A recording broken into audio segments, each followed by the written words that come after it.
उत्तर प्रदेश की सरकार ने 2025 के बजट में मेधावी छात्राओं के लिए एक बड़ा शानदार पहल की घोषणा की है। बता दें कि मुख्यमंत्री योगी आदित्यनाथ की सरकार ने रानी लक्ष्मीबाई स्कूटी योजना को 400 करोड़ रुपए का बजट आवंटित किया है। ये योजना कॉलेज जाने वाली छात्राओं को स्कूटी देने के लिए है, जिससे उन्हें शिक्षा में आगे बढ़ने और बेहतर अवसर प्राप्त करने में मदद मिलेगी।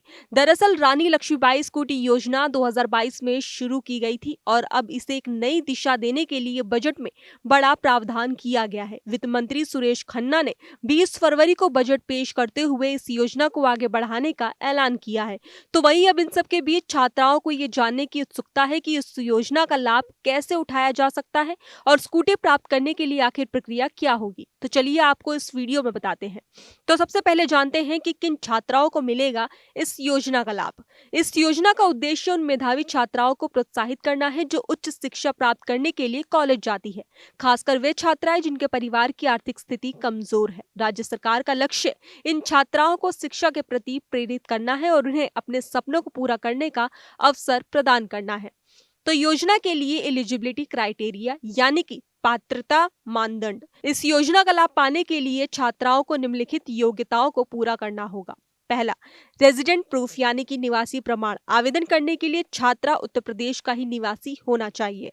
गुड मार्क्स यानी कि अच्छे अंक। छात्रा ने 12वीं कक्षा में अच्छे अंक प्राप्त किए हो।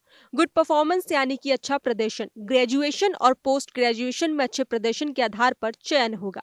इकोनॉमिक सिचुएशन यानी कि आर्थिक स्थिति। छात्रा के परिवार की वार्षिक आय 2.5 लाख रुपए से अधिक नहीं होनी चाहिए। रिक्वायर्ड डॉक्यूमेंट्स यानी कि आवश्यक दस्तावेज। इस योजना के लिए आवेदन करते समय स्टूडेंट्स को निम्नलिखित दस्तावेज प्रस्तुत करने होंगे। सबसे पहला, आधार कार्ड यानी कि पहचान प्रमाण पत्र। एड्रेस प्रूफ यानी कि निवास प्रमाण पत्र, उत्तर प्रदेश में रहने की पुष्टि करने वाला कोई दस्तावेज। पासपोर्ट साइज फोटो, आवेदन के साथ फोटो। एज सर्टिफिकेट यानी कि आयु प्रमाण पत्र, छात्रा की जन्म तिथि को साबित करने वाला कोई दस्तावेज। 10वीं और 12वीं की marksheet. Bank account details. Scooty वितरित करने के लिए आपको बैंक खाता जानकारी देना जरूरी है। तो अब ये जान लेते हैं कि इसको कैसे आवेदन करें। इस योजना की आवेदन करना एक सरल प्रक्रिया है जिसे निम्नलिखित कदमों में पूरा किया जा सकता है। आधिकारिक वेबसाइट पर जाएं। सबसे पहले यूपी सरकार की रानी लक्ष्मीबाई स्कूटी योजना की आधिकारिक वेबसाइट पर जाएं। रजिस्ट्रेशन फॉर्म भरें। वेबसाइट पर उपलब्ध आवेदन फॉर्म को ध्यान से भरें। आवश्यक दस्तावेज जैसे कि आधार कार्ड, मार्कशीट आदि को अपलोड करें। उसके बाद आवेदन पत्र भरने के बाद उसमें जमा करें और आवेदन की रसीद सुरक्षित रखें। सरकार द्वारा डाटा वेरिफिकेशन के बाद मेरिट लिस्ट तैयार की जाएगी और जिन छात्राओं का नाम मेरिट लिस्ट में होगा उन्हें फ्री स्कूटी प्रदान की जाएगी। फिलहाल खबरों में बस इतना ही। बाकी देश और दुनिया की तमाम खबरों के लिए देखते रहिए दैनिक हिंद।